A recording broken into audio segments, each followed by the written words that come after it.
नमस्कार मित्रों, यह सभी भारतवासियों के लिए गर्व का विषय है कि एक पायलट, एक एस्ट्रोनॉट और अब किसी वैज्ञानिक शुभम शुक्ला जो अंतरिक्ष में है और अंतरिक्ष में वह प्रयोग कर रहे हैं।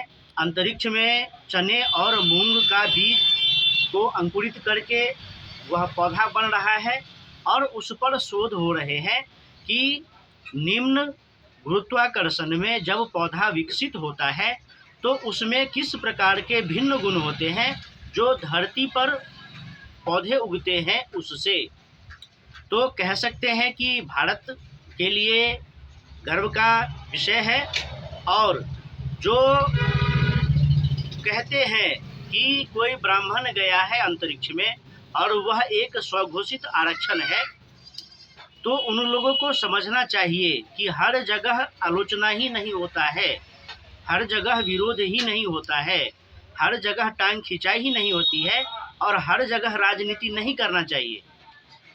तो अभी तो आपको मुंह की खानी पड़ेगी, क्योंकि एक ब्राह्मण ने ही, मैं यह बात नहीं करना चाहता, मैं जातिवाद की बात नहीं करना चाहता, लेकिन बुरा लगता है जब कोई ऐसे कुंठित मानसिकता के लोग इस प्रकार की घटिया राजनीति पर उतर आते हैं कि कोई ब्राह्मण अंतरिक्ष में गया, उनको यह सोशल मीडिया में फैलाना पड़ता है। तो यह बात मैं यही समाप्त करता हूं। लेकिन जो देश के लिए गर्व का विषय है वो यह है कि भारत इकलौता देश है जो अंतरिक्ष में एक स्पेस स्टेशन में बीजों को अंकुरित करके पौधा उगाया है। और अब भारत में इस पर रिसर्च होगा कि जो निम्न दाब पर पौधे उगते हैं वह किस प्रकार भिन्न होते हैं धरती पर उगने वाले पौधों से। और चूंकि धरती पर पौधों को उगने के लिए गुरुत्वाकर्षण होता है, धूप होता है, ताप होता है, नमी होती है, पानी होती है, जो अनुकूल वातावरण होता है। लेकिन अंतरिक्ष में तो विपरीत परिस्थितियां होती हैं, वहाँ ऑक्सीजन नहीं है, नमी नहीं है, पानी नहीं है, वहाँ पर तापमान का कोई निश्चितता नहीं होती है। ऐसे में यह शोध का विषय है कि निम्न दाब पर उगने वाले पौधे किस प्रकार के होते हैं, उसमें किस प्रकार के गुण और अवगुण होते हैं, या फिर उसमें किस प्रकार के रसायन होते हैं।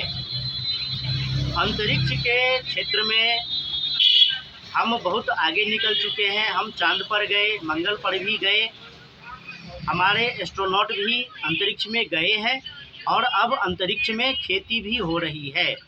इसरो बहुत आगे निकल चुका है, इसरो के वैज्ञानिक बहुत आगे निकल चुके हैं।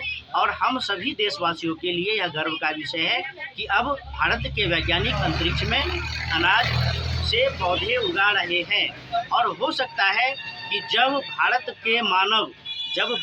अपना मानव मिशन अंतरिक्ष में भेजेगा तो वहाँ पर भी अब चांद पर भी खेती होगी और मंगल पर भी खेती होगी।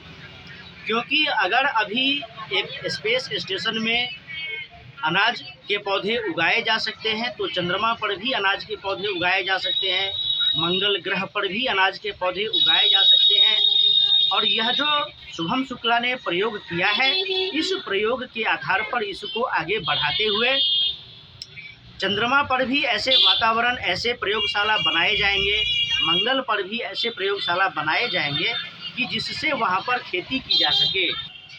अमेरिकी और यूरोप, मतलब जो यूरोप के देश हैं, अमेरिका और यूरोप के देश हैं, वह भारत का मजाक उड़ाते थे कि भारत बहुत गरीब देश है, भारत बहुत पिछड़ा देश है।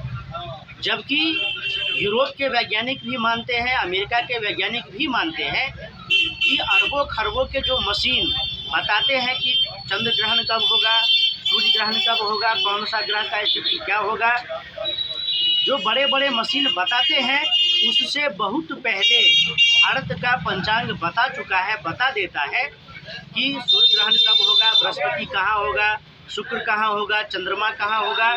सारी गणनाएं आज नहीं लाखों वर्ष पहले भारत में हो चुकी है। बस अंतरिक्ष में कोई भारतीय यान नहीं गया था, भारत का कोई मानव नहीं गया था। लेकिन अब बहुत तेज़ी से अंतरिक्ष विज्ञान के क्षेत्र में भारत प्रगति कर रहा है, उन्नति कर रहा है। भारत ही है जिसने एक साथ 104 सैटेलाइट अंतरिक्ष में भेज करके वर्ल्ड रिकॉर्ड बनाया है। आज तक दुनिया का कोई देश ऐसा नहीं कर पाया है।